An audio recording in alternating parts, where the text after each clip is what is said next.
Hi, everybody. This is my series of answers freelance to the 10-minute Q&A series. I've chosen 4 questions to go through, but if time permits, I'll go ahead and answer some more.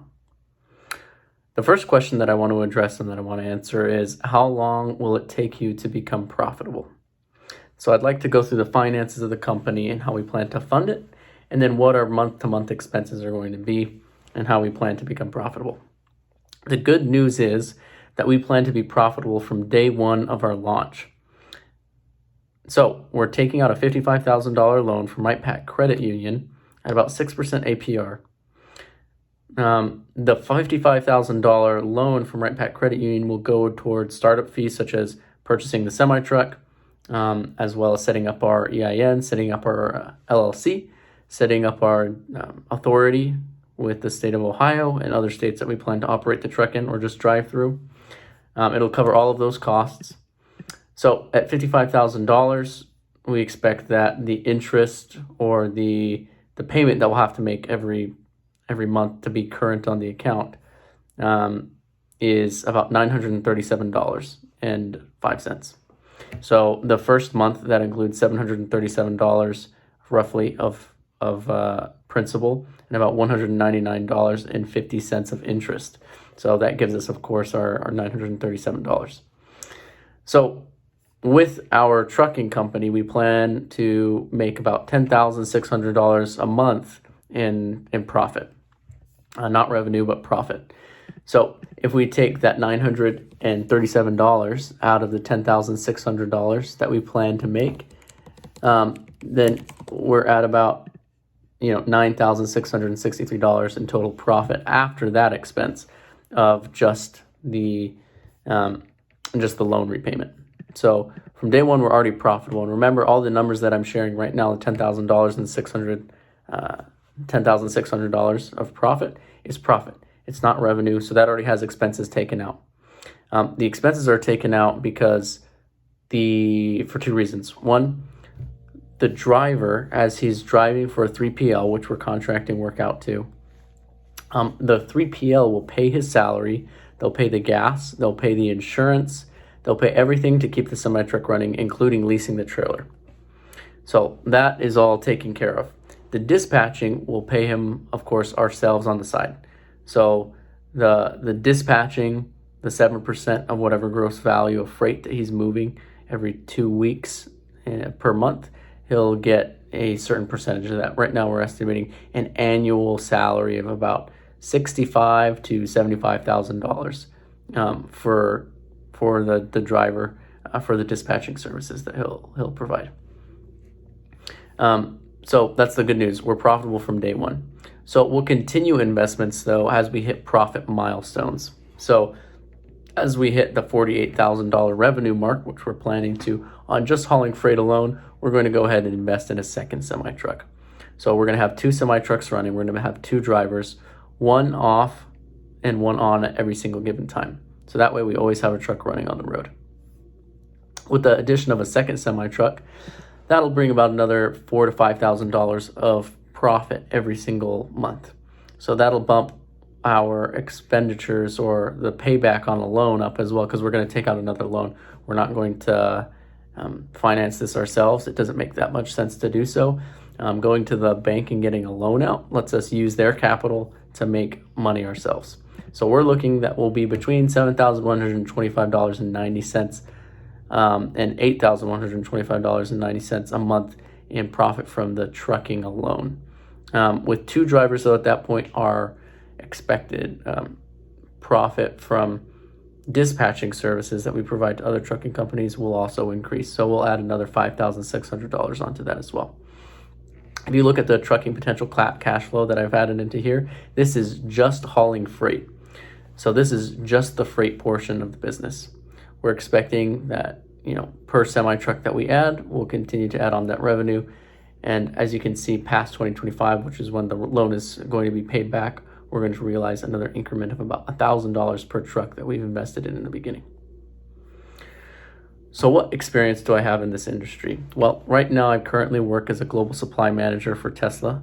I only handle steel and stainless steel procurement, but within that scope, I do a lot of things. So I do logistics management. So I ship steel coils and steel blanks from state to state, for example, from Canada up in Toronto all the way down to Kansas City.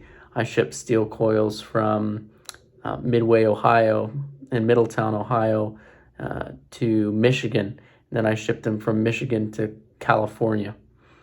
So I handle a lot of shipping, and part of that shipping is rails. Some of it's air, but the majority of it is trucks, because trucks are the fastest thing that we've got going for us, and we're doing a lot of just-in-time shipment. So I'm familiar with the trucking industry. I have a knowledge of how freight is hauled, the kind of trailers that you need for certain types of goods and products, how you need to insure your trucks. So there's different kinds of insurances that you need to purchase in order to be even on the road and operating. And there's some insurances that you need in order to keep customers happy. So that's the kind of experience that I have in the industry. I've been involved very heavily the past 16 months in moving freight, analyzing freight volumes in and out of different states and different countries, looking at the rates of shipping container costs, looking at the rates of truck driver salaries to try and build should cost models for everything that I'm shipping. So what have I done so far to prove that my business will succeed? Well, I've run some pretty extensive Excel documents. I've talked with a lot of industry players. I've been involved with many of my family members who are in the trucking business. And I presented my business case that, we're going to do a week on, week off system. We're going to have the trucker dispatching one week, and then we're going to have them hauling freight the other.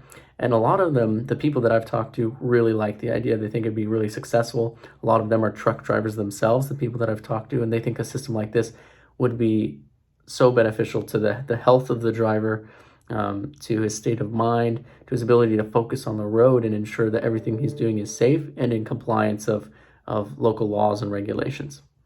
I've also calculated out every single minute expense.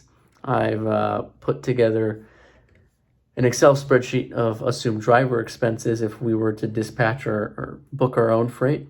I've set up short-term and long-term expense accounts so that we're putting money aside for truck repairs to ensure that we're continuing to move and we're continuing to move forward.